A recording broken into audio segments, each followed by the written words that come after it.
pour commencer, nous allons faire une petite mise au point sur la différence entre astrologie et astronomie. Dans astrologie et astronomie, il y a un mot qui se retrouve, c'est astro. Comme en français, un astre, c'est un élément céleste qui brille dans le ciel. Là où il va y avoir une différence, c'est logie et nomie, astrologie, astronomie. Au départ, il n'y avait pas de différence entre l'astrologie et l'astronomie. Chez les Babyloniens, les Mésopotamiens, qui sont à l'origine des 12 signes du zodiaque, c'est le peuple qui a rassemblé les étoiles entre elles pour former les constellations et qui ont associé 12 signes du zodiaque. Ensuite, c'est passé dans notre astronomie occidentale. Je vous rappelle qu'il y a plusieurs astronomies. Il y a aussi l'astronomie chinoise qui est différente. Nous, aujourd'hui, on se base surtout sur l'astronomie qui a été établie par la Mésopotamie. Donc, ce sont eux, en premier, qui ont rassemblé les étoiles, mais ils ne faisaient pas la différence entre astronomie et astrologie. Pour eux, ils voyaient les étoiles, ils voyaient qu'il y avait certains mouvements dans le ciel, et ils l'associaient à des prédictions sur le futur. Ce n'est que quelques siècles plus tard, quand les Grecs ont repris les connaissances de Mésopotamie, qu'ils ont distingué l'astronomie de l'astrologie. Donc, en français, c'est très facile d'identifier la différence, puisque dans astronomie, nous avons astro, astre, comme je vous l'ai dit, et nous avons nomie. Nomie, ça vient du grec nomos, la loi, ce qui régit le calcul. Donc, l'astronomie, ce sont les calculs qu'on va faire pour comprendre la position des étoiles. L'astrologie, c'est différent. Le mot logie vient du mot logos en grec, qui signifie la parole. L'astrologie est donc tout simplement la parole des étoiles, sous-entendu de l'avenir qui est assigné à quelqu'un. Les Romains étaient fans d'astrologie. Ils tiraient souvent à partir de la position des étoiles par rapport à la naissance d'une personne, leur avenir. Mais ils ne faisaient pas l'avenir seulement des personnes, mais aussi des villes, voire d'un pays. À partir de la position des étoiles, ils essayaient d'interpréter tout cela et savoir si quelque chose allait tourner positivement ou négativement. Bien entendu, c'était une superstition. Comme aujourd'hui, on fait la différence entre astronomie et astrologie, mais beaucoup de personnes croient encore en l'astrologie. Chez les Romains, c'était la même chose. Quelle que soit la couche sociale, populaire ou même les plus hautes sphères de la société, on retrouvait des personnes qui croyaient en l'astrologie. On peut même y inclure des grands historiens qui, dans leurs écrits, comme par exemple Suétone, que vous connaissez peut-être, expliquent le comportement des empereurs par l'astrologie ou d'autres présages, d'autres événements météorologiques qui se sont passés. Aujourd'hui, ça peut nous paraître un peu fou, mais les Romains adoraient cela. Tout comme des personnes lisent leur horoscope tous les matins dans le journal, puisqu'ils y croient. Les personnes qui n'y croyaient pas, c'était plutôt des savants, les philosophes. Eux s'appuyaient sur les textes grecs qui avaient étudié les premiers l'astronomie et avaient distingué l'astronomie de l'astrologie. Ça a commencé au 7e siècle avec un dénommé Hésiode qui a commencé à s'intéresser notamment à la forme de la Terre. Au début, il pensait que sa première théorie était que la Terre était plate et entourée d'un océan. Puis, au 6e siècle, nous avons Thalès de Milet, le même Thalès à l'origine de ce théorème qui vous a fait suer en 3e au collège, qui, lui, établit que cette Terre plate n'est pas seulement entourée d'eau, mais qu'elle flotte sur un océan d'eau. Et selon lui, ça expliquerait d'ailleurs qu'il y a des tremblements de terre, puisque l'eau qui serait en dessous ferait bouger la Terre. Au 6e siècle, toujours, après Thalès de Milet, on a une nouvelle théorie de la part d'Anaximandre. Selon lui, la Terre serait cylindrique, c'est-à-dire qu'elle serait posée sur la face circulaire du cylindre et le cylindre serait comme une colonne qui soutient ce disque. Et cela expliquerait le mouvement des étoiles que nous voyons. Il faut savoir, peut-être l'avez-vous déjà remarqué, que les étoiles, selon l'heure de la nuit, selon la saison, elles n'ont pas la même position dans le ciel. Je vais vous expliquer ça tout de suite après avoir fait ce petit point historique. Les étoiles tournent toute la nuit et tout le jour, même si on ne le voit pas, car la lumière du soleil masque tout cela.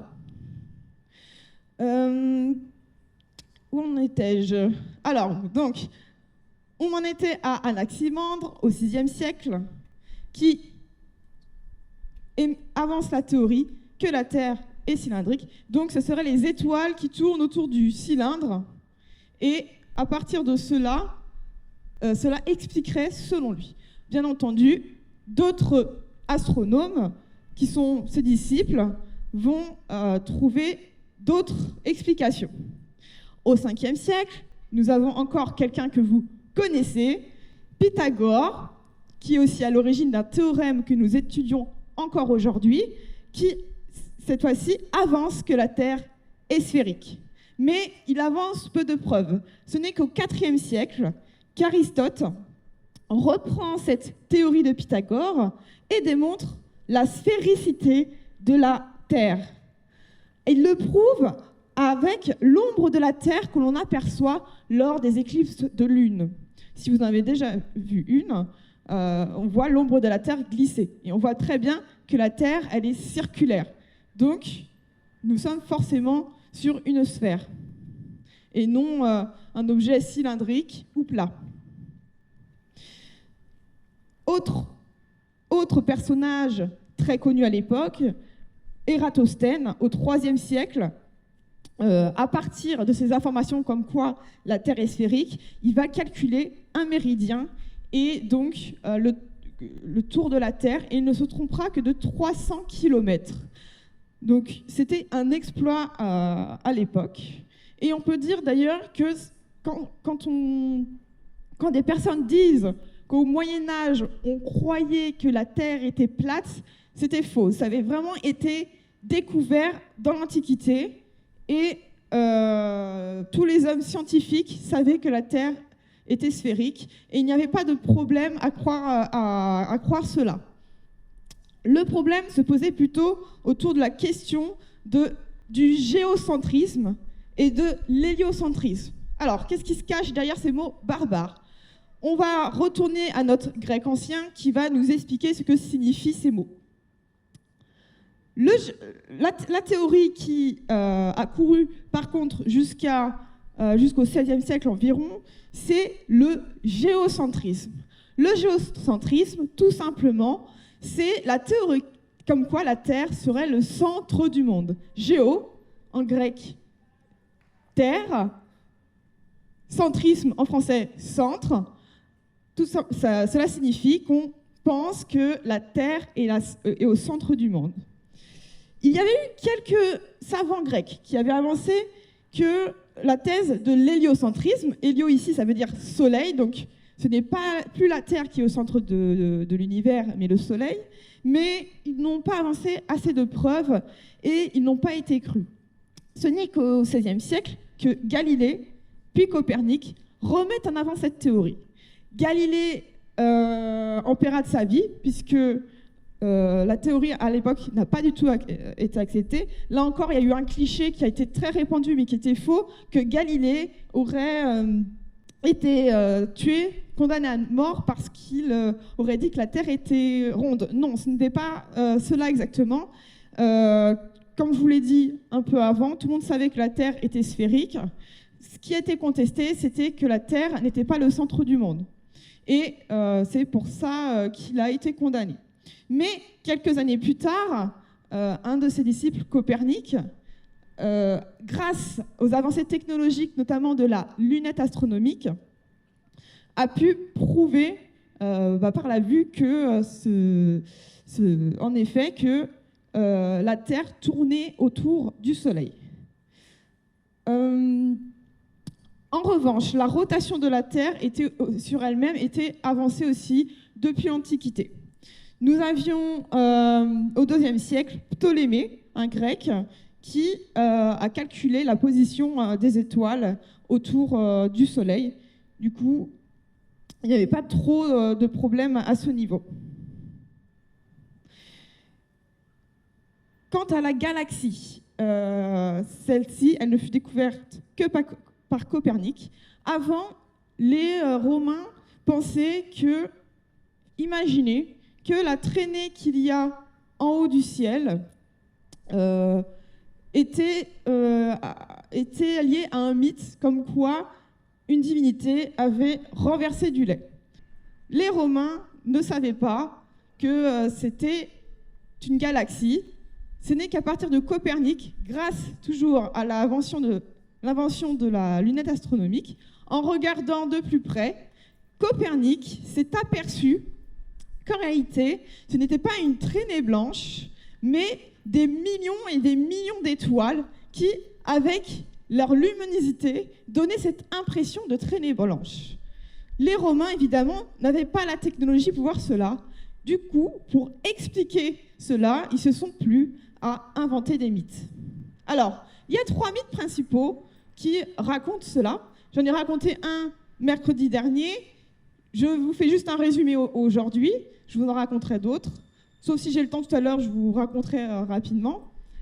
Il y avait 3 mythes associés à cette Voie lactée.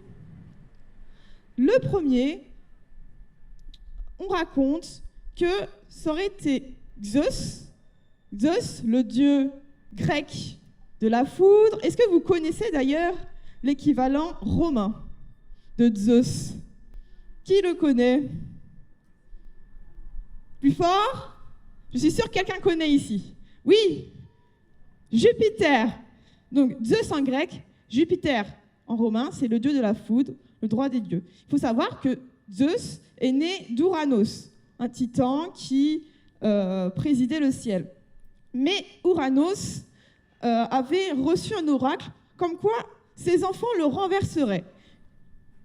Donc, pour éviter que la prophétie se réalise, il décida d'avaler tous ses enfants.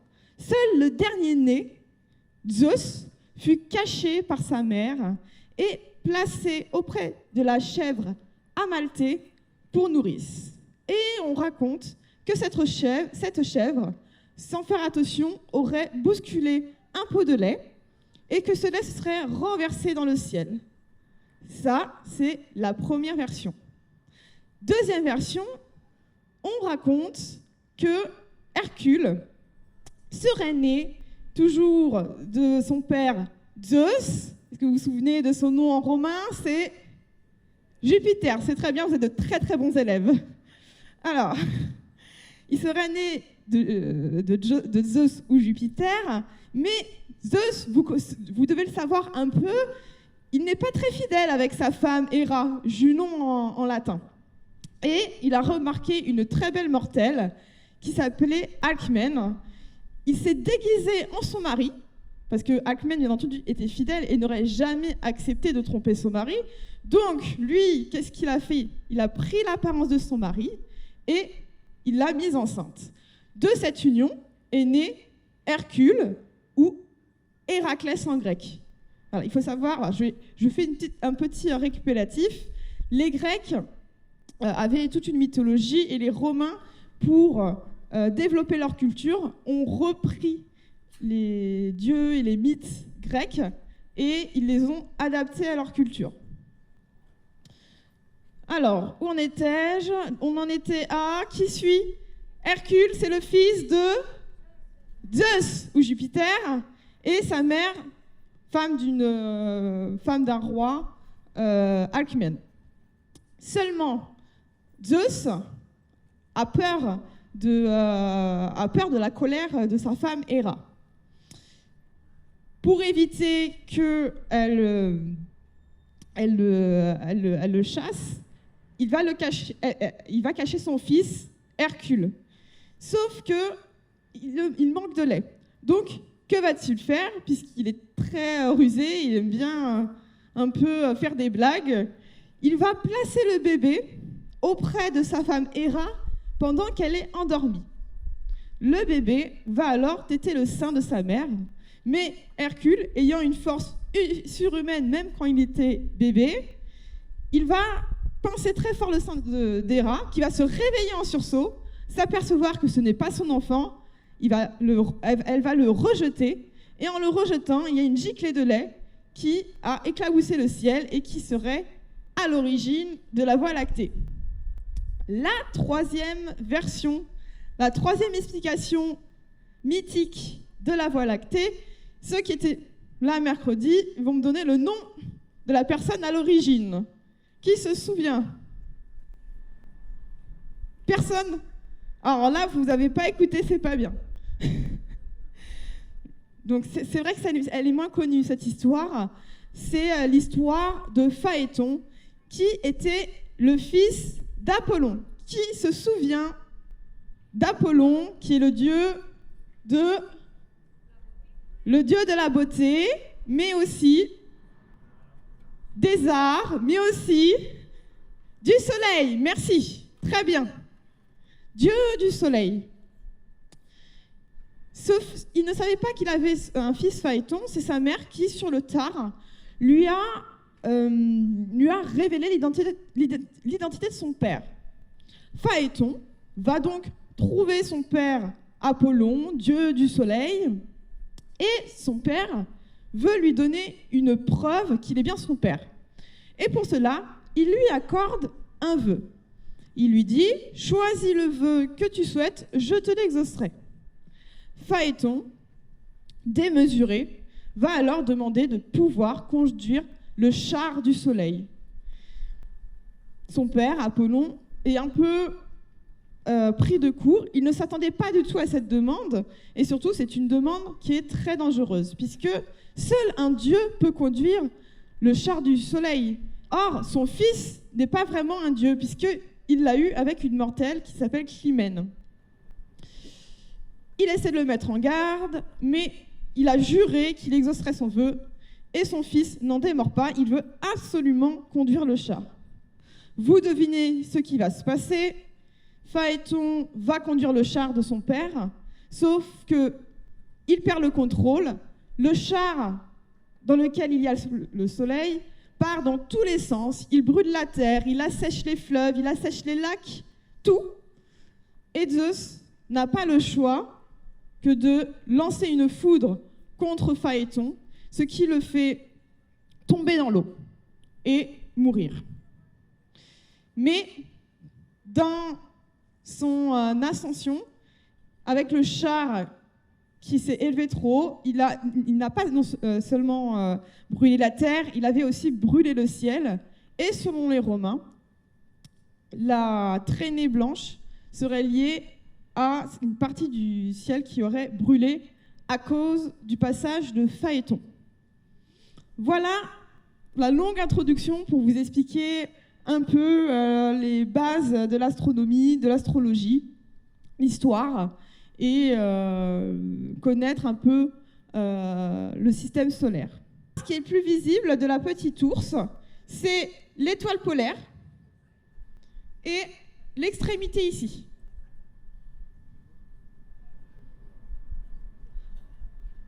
Alors pour moi, qui a appris l'astronomie en autodidacte, c'est vraiment les deux constellations principales à connaître en premier. Alors pour plusieurs raisons, ce sont les plus visibles, elles sont très grandes, et surtout, elles sont très utiles pour repérer les autres, parce qu'elles sont toujours visibles, quel que soit le moment de l'année. Ce n'est pas forcément le cas des autres constellations, mais celles-là, on les voit toute l'année. Alors, elles n'auront pas forcément la même position en fonction de l'heure de la nuit, en fonction de la saison, mais elles sont tout le temps visibles. Ce qui est intéressant aussi, c'est de savoir que l'étoile polaire, elle désigne toujours le nord. Les marins l'utilisaient pour la repérer, puisque au milieu de l'océan, il n'y a aucun repère si ce n'est les étoiles. En ayant toujours en vue l'étoile polaire, ils savaient la direction qu'ils prenaient.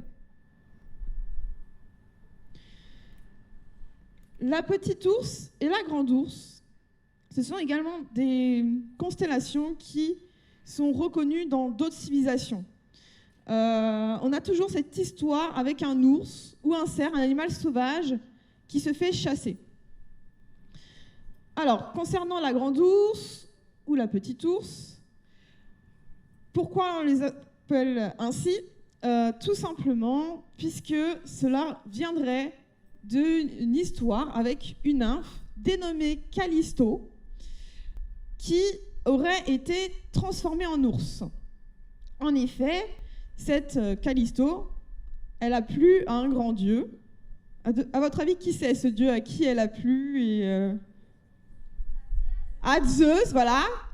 Il a commis encore une infidélité. Il est tombé amoureux d'elle. Et, bien entendu, qui est jalouse dans l'histoire ? J'en ai déjà parlé. Qui a bien suivi ? Héra. Et vous vous souvenez de son nom en romain ? Junon. Très bien. Vous êtes 20 sur 20 à tout le monde. Junon est jalouse. Et au lieu de se venger sur son mari, elle se venge sur la pauvre Callisto, qui n'a rien demandé, et elle la métamorphose en ours. Et celle-ci erre dans la montagne. Or, de son union avec Zeus était né un fils dénommé Arcas. 15 ans plus tard, alors qu'il est adolescent et qu'il chasse dans la forêt, il croise Callisto, sa mère, en ours. Lui ne la reconnaît pas, mais elle le reconnaît, puisque c'est sa mère. Et que se passe-t-il ? Il va bander son arc, la viser, mais au moment où il allait lâcher la corde pour pouvoir la tuer, Zeus, Jupiter, le voit, et pris de pitié, il va faire dévier la flèche. Et pour rassembler la mère et le fils, il va également métamorphoser le fils en ours et les placer dans le ciel. Ainsi, ils sont toujours ensemble dans le ciel. Ces mythes de chasse, on appelle ça les mythes de la chasse cosmique, se retrouvent dans de nombreuses civilisations à travers le monde. On a également, alors là ça ne va pas être très visible, mais il y a toute une histoire qui est brodée dans le ciel. Comme vous voyez, il y a 2 étoiles juste à côté de la grande ours, juste en dessous. Les chiens de chasse qui poursuivent l'ours. Et derrière, nous avons une constellation, la constellation du Bouvier. Le Bouvier, qu'est-ce que c'est ? Ça vient de bus, le bœuf en latin. Le Bouvier, c'est le gardien de bœuf. Donc lui, qu'est-ce qu'il fait ? Il repousse les ours qui risquent de manger son troupeau de bœuf. Et pour ça, il a des chiens de chasse. Cassiopée était la reine d'Éthiopie et elle aurait dit que sa fille était plus belle que les nymphes. Mais les dieux se sont offusqués de cet orgueil et pour punir cette mortelle qui a osé comparer sa fille à des êtres divins, les nymphes, il décida d'envoyer un monstre ravager son pays. Ça explique d'ailleurs, selon les Romains, ça expliquait que l'Éthiopie, ce soit un pays qui est très chaud, dans lequel il y a des déserts, puisque ce monstre aurait ravagé cette contrée. Le roi et la reine sont désespérés. Que faut-il faire ? En général, pour connaître la volonté des dieux, que font les Grecs, que font les Romains ? Ils vont consulter des oracles. Les oracles sont des intermédiaires entre les humains et les dieux. L'oracle répond donc que pour faire cesser la dévastation dans leur pays, il va falloir qu'ils sacrifient Andromède au monstre. Ils s'exécutent donc et ils enchaînent Andromède à un rocher. Cependant, que se passe-t-il? Persée, un héros, vient par là. Il revient de sa quête contre Méduse. Vous connaissez peut-être Méduse, c'est une gorgone. Qui sait ce qu'est une gorgone? Qui connaît les gorgones? Peut-être vous l'avez vu dans des films, puisque c'est une figure mythologique. Oui, c'est très bien, c'est une femme avec des serpents sur la tête. Donc, il revient de sa quête, où il a tué la Méduse, et sur son chemin, il voit cette belle jeune femme enchaînée à un rocher. Il va la voir, il s'approche doucement, et lui demande ce qui se passe, parce qu'il la voit pleurer. Et là, elle lui raconte la triste destinée de son pays, sa mère qui, par orgueil, s'est vantée de sa beauté, et la punition que les dieux ont réservée, et ce qu'ils ont dû faire, sacrifier leur fille pour faire cesser la dévastation sur le pays. Pendant qu'il parle de cela, tout d'un coup, le monstre surgit. Le monstre surgit, Persée l'attaque, et bien entendu, comme c'est un super-héros de l'époque, il le vainc. Et en échange, il obtient la main d'Andromède. En souvenir de ce grand épisode mythique, les dieux ont décidé ensuite de les placer dans le ciel. Ils placèrent non seulement la mère, Cassiopée, que nous voyons en forme de W dans le ciel, mais aussi le père intitulé Céphée, qu'on ne voit pas beaucoup, donc je ne vais pas trop vous en parler. Et ils placent Andromède, pareil, on ne la voit pas beaucoup, donc là on ne la voit même pas du tout, donc je ne vais pas vous en parler. Par contre, ils placent Persée, certes que l'on ne voit pas, mais vous connaissez ce mot, Persée, puisque en ce moment, on en parle avec les Perséides. Les Perséides, c'est le nom qu'on a donné à cette pluie d'étoiles filantes qui a lieu chaque année autour du 15 août. Pourquoi a-t-on donné le nom de Perséides? Tout simplement puisque la constellation des Perséides se trouve dans l'endroit où il y a le plus d'étoiles filantes à cette époque. Perséides, on va faire encore un peu de grec, ça veut dire les fils de Persée. Persée, Ide, Persée. Ide, fils de Persée, fille de Persée. Ça, c'est la partie mythologique. Mais quelle est l'explication scientifique? Pourquoi voit-on des étoiles filantes? Alors déjà, qu'est-ce que c'est une étoile filante? Ce n'est pas vraiment une étoile telle que le Soleil, mais ce sont des débris célestes, souvent qui viennent de comètes. Là, en particulier, ça vient d'une comète qui s'appelle Swift-Turtle, qui passe tous les 130 ans dans la région de la Terre. Et en passant, elle laisse une traînée de débris.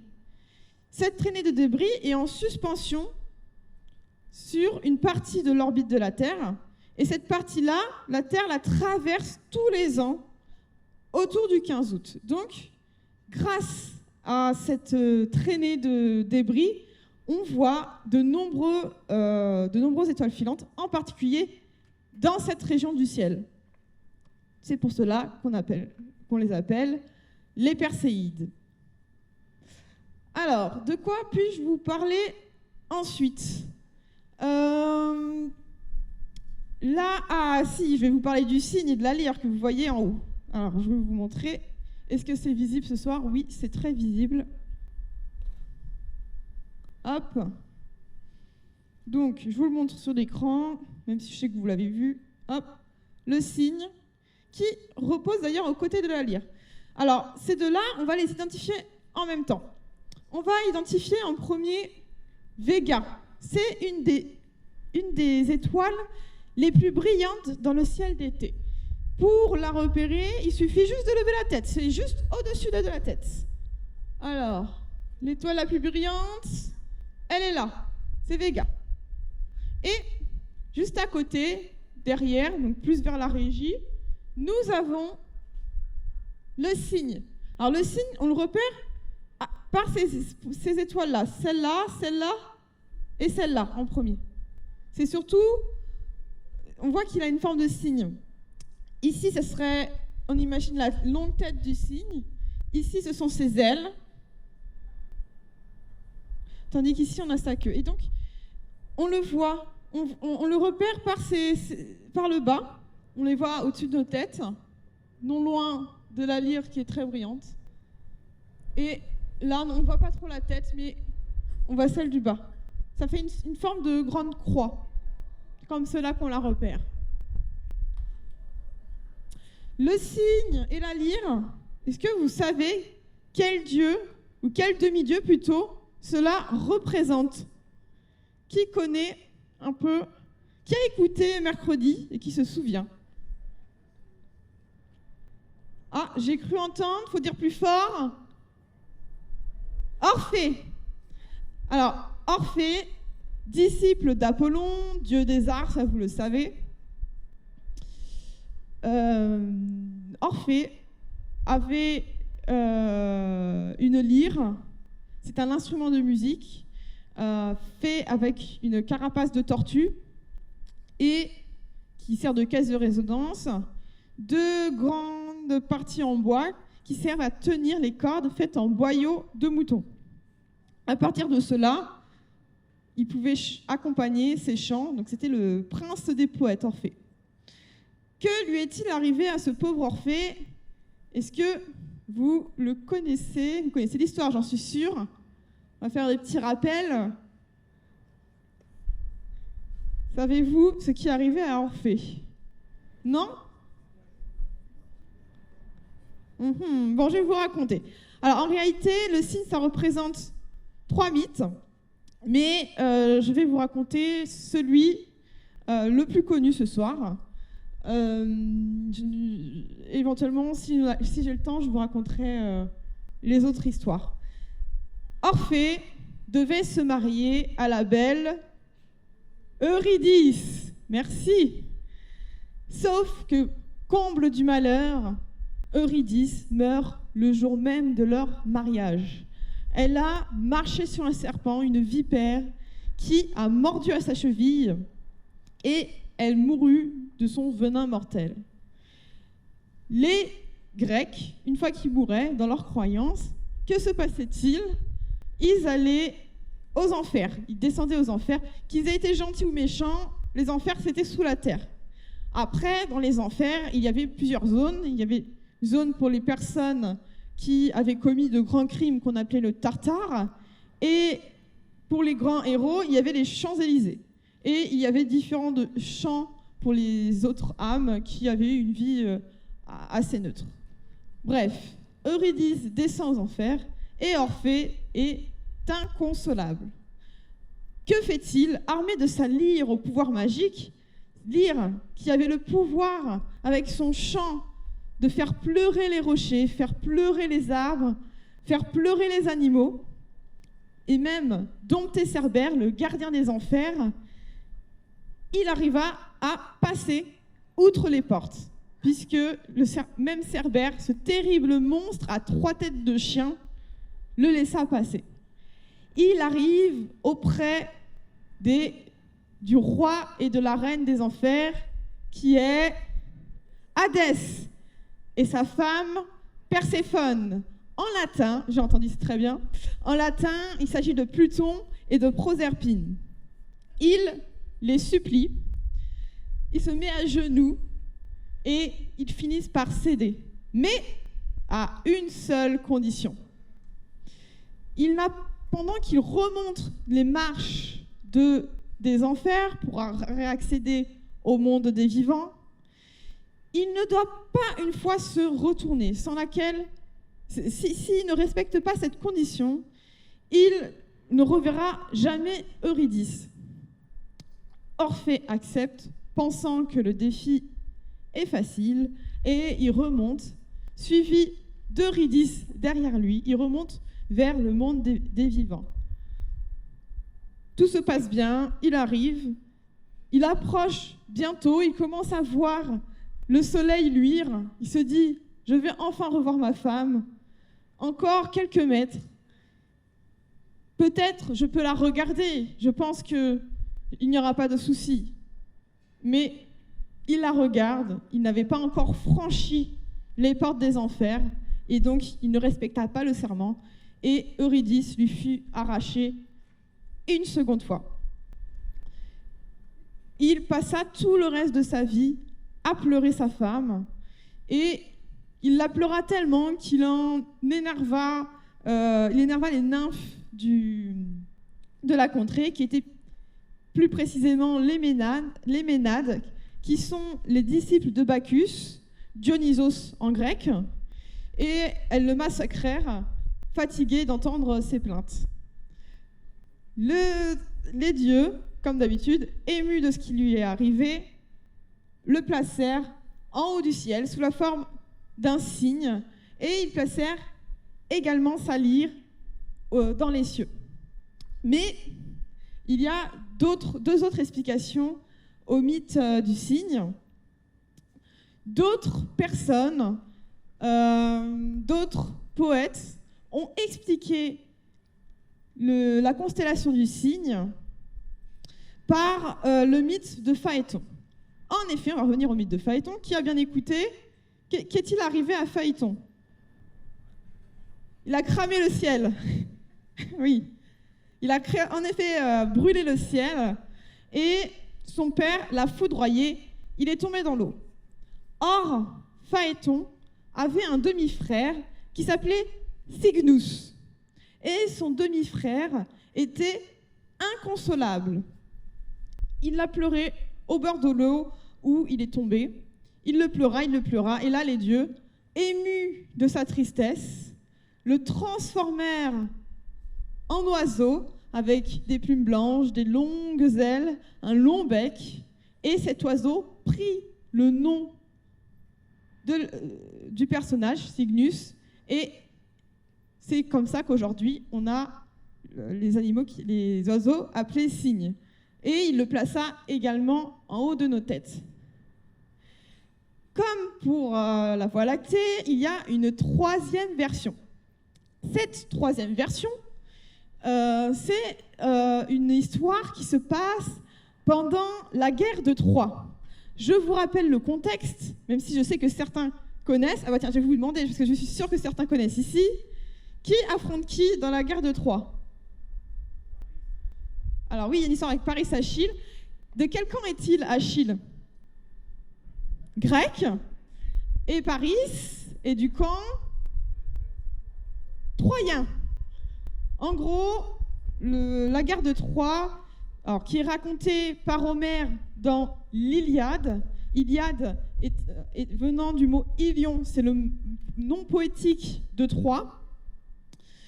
C'est une guerre qui affronte les Grecs contre les Troyens. Je vous rappelle un peu le contexte. Il y a un monsieur qui en a très bien parlé. En fait, Paris, le Troyen, a volé la femme de Ménélas, le Grec, Hélène de Troie. Ils sont en conflit, et pendant ce conflit, Achille, le grand héros du camp des Grecs, va affronter un soldat troyen, aussi appelé Cygnus. Et ce vaillant soldat résista d'abord très bien à Achille, mais il finit par perdre et succomber. Et là encore, les dieux auraient été très émus parce qu'ils auraient voulu honorer sa vaillance et ils l'auraient transformé en cygne, puis placé au ciel pour qu'on se souvienne de son courage. Alors, la soirée commence à bien avancer. Je regarde ce qu'on peut encore repérer, parce qu'on a de la chance. Le ciel a fini par se dégager davantage. Il y a une autre constellation dont je voulais vous parler. Il s'agit de l'aigle. Alors, il n'y a pas trop de mythes associés, si ce n'est qu'il est associé à un personnage très célèbre dont j'ai beaucoup parlé. Je pense qu'ici, dans cette assemblée, il y a des personnes qui connaissent quel dieu il représente. Quel dieu représente l'aigle? C'est l'oiseau de Zeus. Vous vous souvenez de son prénom latin? Jupiter, très bien. Un autre exemple, l'oiseau fétiche de Junon, c'est le paon. D'ailleurs, si vous regardez des tableaux ou des représentations sur des vases, si vous voulez reconnaître le dieu qui est représenté, regardez l'oiseau qui le représente et ça va vous aider à l'identifier. Si vous voyez un aigle, il y a de fortes chances qu'il s'agit du dieu Zeus, Jupiter. Si vous voyez un paon, il y a de fortes chances que ce soit Héra, Junon.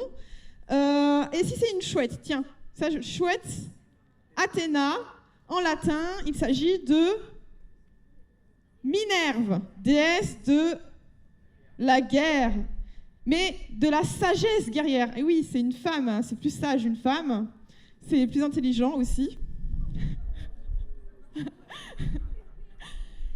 En opposition à Arès, qui est également le dieu de la guerre, mais lui de la fureur guerrière, c'est-à-dire qu'on tape et on tue. Tandis que Athéna, c'est la sagesse, la stratégie, comment on fait pour gagner et comment on fait pour obtenir la paix, puisque c'est aussi la déesse de la paix. Donc elle est représentée par une chouette, un hibou, et de cette même manière, dans les tableaux ou dans la statuaire ou dans les vases, si vous voyez une chouette, souvent ça représente Athéna et la sagesse. Donc pensez-y, et comme ça, si vous visitez un musée, vous pouvez faire votre crâneur en disant ça c'est tel dieu parce qu'on voit l'aigle, on voit le paon. Alors pendant que j'y pense, j'en profite pour vous parler du coup de la fameuse étoile du berger, parce que je me suis rendu compte qu'il y avait beaucoup de clichés sur l'étoile du berger. Alors déjà, l'étoile du berger, ce n'est pas une étoile, telle que notre Soleil, mais c'est une planète. Est-ce que vous savez de quelle planète il s'agit? Vénus, très bien. Vénus, dans la mythologie romaine, il s'agit de la déesse de la beauté. Et en grec, elle s'appelle Aphrodite. Bravo. Vous êtes vraiment incollable. Vous êtes un très bon public.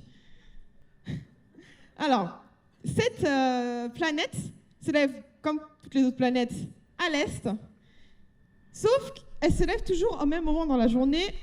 Elle va se lever le matin, puis avec la lumière de la journée, on ne va plus la voir. Et nous allons la revoir aussi de l'autre côté, donc plutôt derrière l'écran, chaque soir. Si vous revenez samedi prochain, essayez de regarder derrière l'écran. C'est une des étoiles qu'on voit, elle va se coucher comme le soleil à cet endroit-là. Pensez à regarder s'il n'y a pas Arcturus aussi, parce que je reviens sur le Bouvier du coup. Voilà, demain, si jamais vous revenez au cinéma, parce qu'il me semble qu'il y a une dernière séance, pensez à regarder derrière l'écran les étoiles. Vous verrez Arcturus et sans doute l'étoile du berger. Alors pourquoi ça s'appelle l'étoile du berger? Sans doute parce que c'est une étoile qui est très brillante et qui, comme le berger sans doute, veillait la nuit pour mieux surveiller les loups qui attaquent de préférence la nuit. On a dû appeler cela ainsi, je suppose. Est-ce que vous avez des questions? Pourquoi est-ce que c'est la première à apparaître le soir? La Vénus? C'est pas la première à apparaître le soir, elle disparaît le soir, au contraire. C'est le matin. Celle qui apparaît en premier le soir, il n'y en a pas. Il y en a plusieurs. Moi, celle que je vois, quand j'observe le soleil, le ciel le soir, les premières que je vois apparaître, en général, c'est le Bouvier, juste derrière l'écran. La Grande Ourse, c'est surtout Vega en été. Et le Cygne, c'est les premières que je vois. Le triangle d'été, c'est comme cela qu'on les appelle. Merci, vous m'apprenez quelque chose, je ne connaissais pas ce nom-là. Il faut savoir que selon les régions, il n'y a pas toujours les mêmes dénominations.